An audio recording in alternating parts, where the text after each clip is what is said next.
오늘 성경 말씀을 통하여서 반드시 우리가 짚고 넘어가야 할 사실이 하나 있어요. 여러분, 하나님의 뜻은 여러분들의 축복임을 믿으십니까? 하나님의 생각은 여러분들의 구원임을 믿으십니까? 그런데 우리 한번 질문을 해봅시다. 하나님의 축복을 약속받은 이스라엘 백성들 250만 명이 있어요.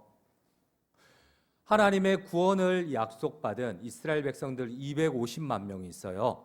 근데 그 가운데 몇 명만이 하나님의 약속의 땅에 들어갔을까요? 하나님의 뜻은 우리의 구원이요 우리의 축복입니다. 근데 이 약속을 받은 출애굽한 이스라엘 백성들 250만 명 가운데 단 2명만이 하나님의 약속의 땅 가나안에 들어가지 못했어요. 왜? 분명히 하나님의 뜻은 구원이요 축복인데 그 약속을 받은 250만 명 가운데 왜 2명밖에 그 약속을 받지 못했을까? 그리고 이 답을 알기 위해서는 또 다른 질문을 하나 더 해야 돼요. 여러분, 하나님께서는 약속한 가나안 땅으로 간다면 그들이 노예 생활한 고센 지방에서 지중해 길을 따라 3, 4일이면 갈 수가 있었어요. 그런데 하나님께서는 가나안을 적과 꿀이 흐르는 가나안을 약속해 놓고는 반대 방향으로 내려가셨어요. 왜? 약속은 가나안으로 들어간다 하면서 오히려 홍해를 가르고 시나이 반도 아래쪽으로 내려가서 위로 올라가야 되는데 반대로 내려가셨어요. 하나님 마치 거짓말 하시는 것 같아요. 우리 한번 PPT 첫 번째를 한번 보시도록 할게요.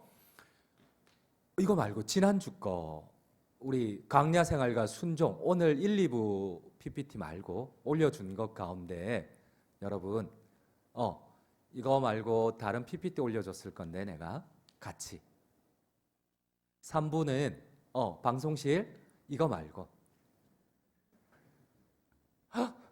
강야 생활과 순종 여기 그 PPT 2개 올려진 게 있을 거예요. 3부 설교는 광야 생활과 순종 1, 2부하고 다를 거예요. 그래요. 하나님께서는 이제 나왔네요.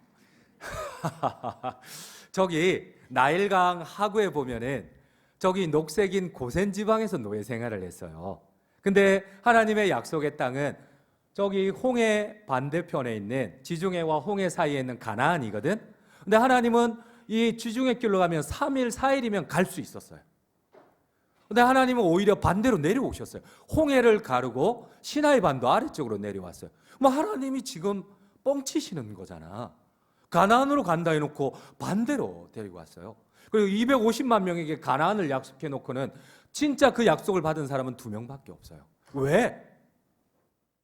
왜 250만 명이 받았는데 2명밖에 그 성취를 보지 못했고, 그리고 하나님은 가나안으로 가야 되는데 왜 가나안으로 간다 해놓고는 반대 방향으로 내려오셨을까? 이 답을 얻어야지만 왜 2명밖에 가나안에 들어가지 못했는지 답을 얻을 수가 있어요.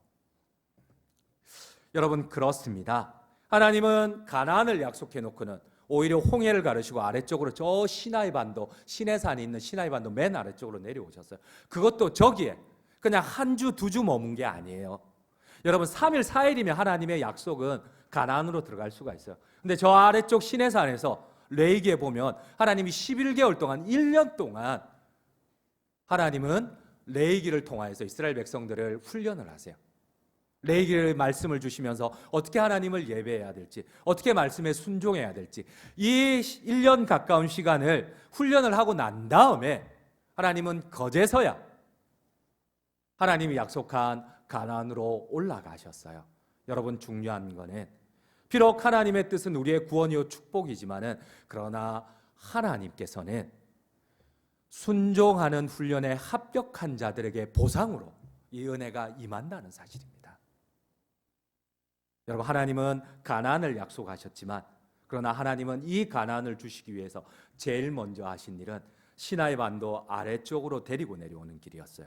그리고 하나님의 말씀을 통하여 이스라엘 백성들을 순종을 먼저 훈련하셨어요. 여러분, 이 사실을 반드시 기억해야 돼요.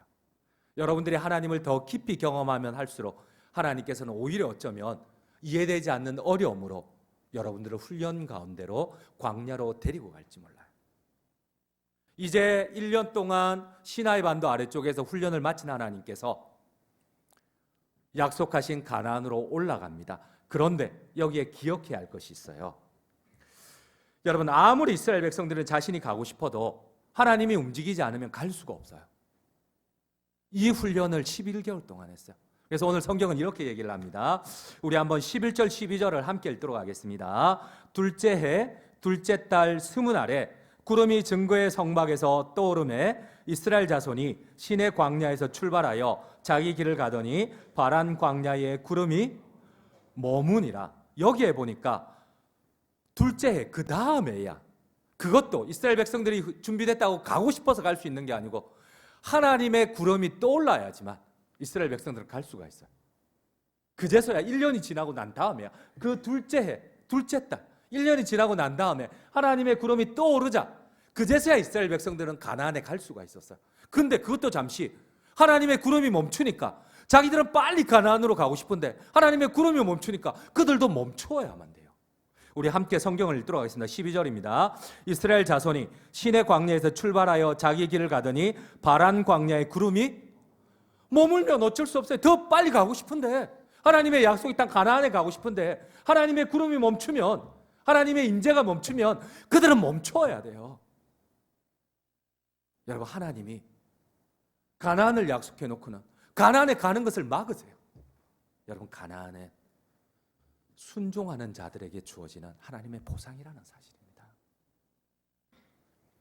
그런데 오늘 성경을 보면 특별하게도 하나님께서 멈춘 곳은 바란 광야입니다. 우리 한번 12절을 다시 한번 천천히 읽어볼게요. 이스라엘 자손이 시내 광야에서 출발하여 자기 길을 가더니 바란 광야에 구름이 머무니라. 여러분, 시내 광야에서 지중해 반대편 올라간 편한 길로 올라갈 수가 있어요. 근데 하나님의 구름이 데리고 간 곳은 시내 광야도 아니고 헤브론 광야도 아니고, 지금도 현대 문명 가운데서도 차가 들어가서 길을 잃어버리고 실종자들이 나고 죽는 사람들이 나는 바란 광야로 인도하셨어요. 우리 한번 PPT 두 번째를 보시도록 할게요. 우리 한번 두 번째입니다. 여러분, 지금도 저 바란 광야는 풀 한 포기조차 살 수 없는 곳이에요. 근데 하나님의 구름이 머문 곳은 바로 저곳이에요. 반대편에 올라가면 수월하게 올라갈 수가 있는데 하나님이 정면으로 올라가세요. 그때 바란 광야에 저 구름이 멈춰요. 저기서 뭘 먹으라고?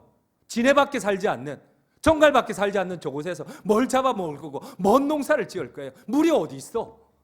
하루 종일 걸어가도 광야밖에 없는데 왜 하나님이 저곳에서 멈춰요?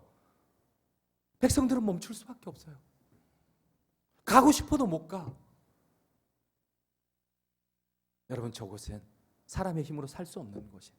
아무리 노력해도 물을 찾을 수가 없고 아무리 농사 짓고 싶어도 농사 지을 수가 없는 곳이에요. 내 힘으로 살 수 없는 곳이에요. 왜 하나님이 저곳으로 데리고 가셨을까?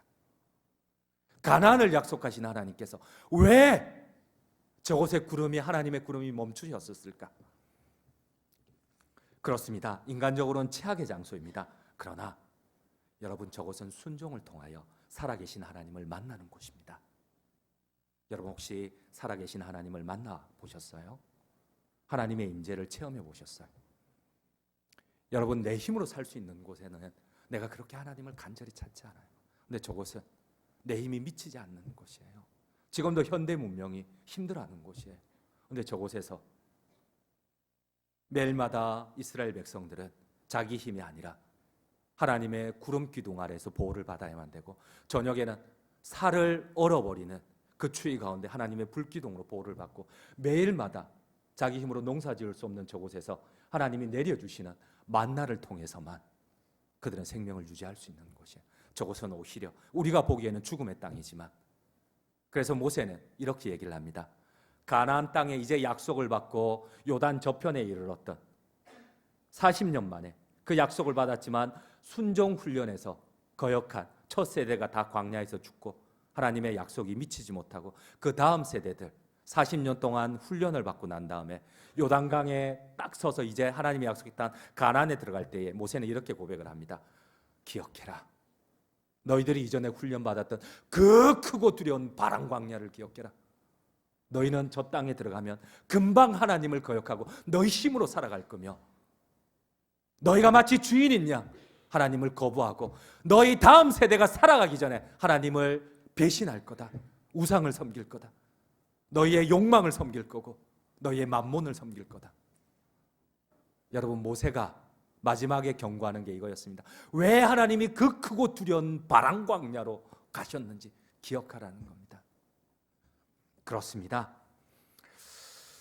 여러분, 하나님이 우리에게 축복을 약속하셨지만, 구원을 약속하셨지만, 여러분, 이 구원과 축복에 앞서 우리가 기억해야 할 것이 있어요. 하나님 반드시 우리를 하나님의 사람으로 훈련한다는 사실입니다. 이게 불편하더라도 여러분, 이 훈련을 통하여 우리는 하나님을 체험할 수가 있습니다.